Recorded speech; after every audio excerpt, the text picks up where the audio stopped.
my name is Emily. I am just going to kind of give you a background of who I am and what it is I do and where I live for this. So I am a professional aerialist, cabaret performer, and teacher based in Paris, France.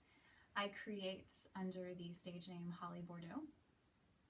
I do several different things with all of those pieces. So first is I produce shows in Paris and in Seattle, which is where I'm from, if you can't tell from my accent. I'm American. And then I create solo acts that are shopped out and booked in various different places around the world. We've had several things be canceled in the last couple of weeks, like so many of us. And the big one was a contract that I had for the entire month of April with a production based out of Seattle, some very near and dear people to me, that was supposed to take place in Berlin. So I was going to take the entire month in Berlin to do a show. I created a full-length aerial act for the show. It took place in Seattle in January, and then we were going to have a production in Berlin. That's been canceled. And I also am a producer of a show that takes place here in Paris called Cabaret, and that is in Paris 4 at a cute little bar called Le Note.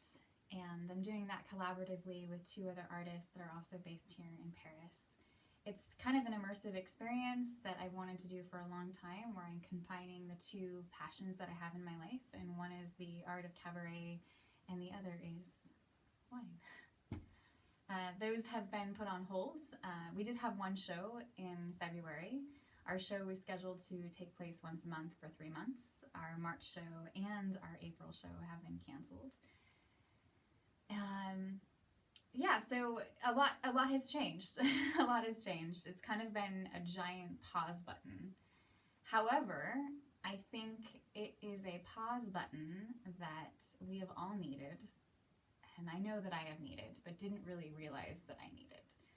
So questions that you gave me for this video are, what does it feel like to be confined? And where am I confined?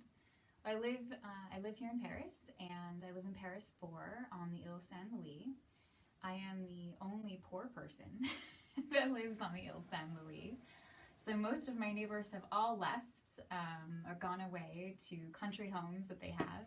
I live in a very cute little tiny studio apartment by myself on the top floor. And it's very quiet, which has been lovely, actually. The sun shines, and I just kind of hear the church bells and the birds, and when I go to the store or on my runs, it actually kind of makes me fall in love with where I live all over again. So I'm very thankful for my space and where I'm at here on the little island. In terms of the feelings that I have with confinement, I think I'm like everyone else. I have really good days and I have some not so good days. Because I live alone, it can be really lonely. It can be really hard. But at the same time, I've always kind of been a loner or a soloist, so that isn't necessarily uncomfortable or shocking for me. Because I'm a performer, I put a lot of energy out on stage, and I also put a lot of energy into teaching. So I'm used to kind of being in front of people in that way. And the way that I recharge personally is kind of in my own little cocoon, in my little sacred space that is home.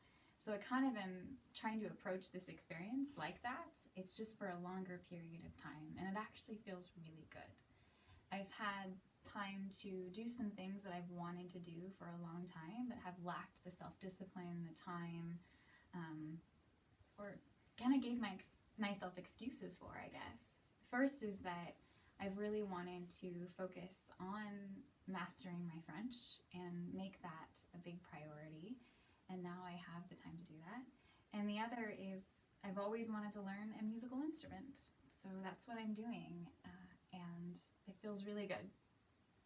So the other questions you had for me were, what kind of alternatives am I offering or doing as a result of confinement as an artist?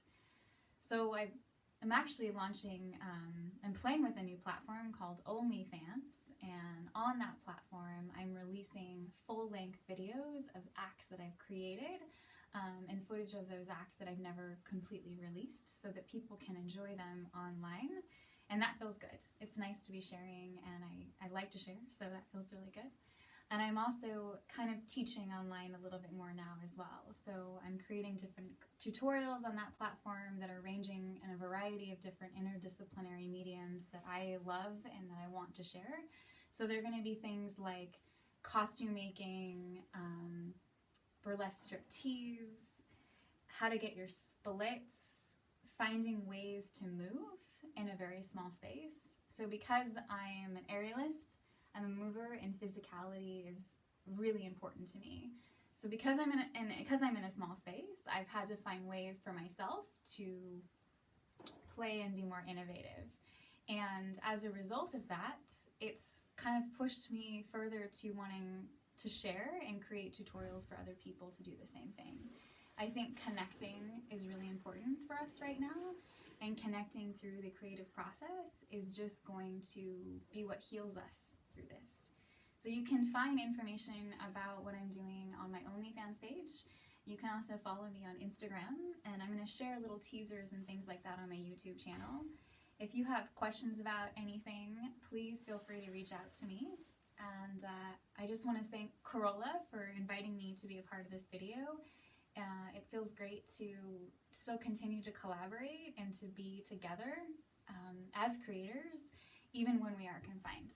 So that's me. Thank you.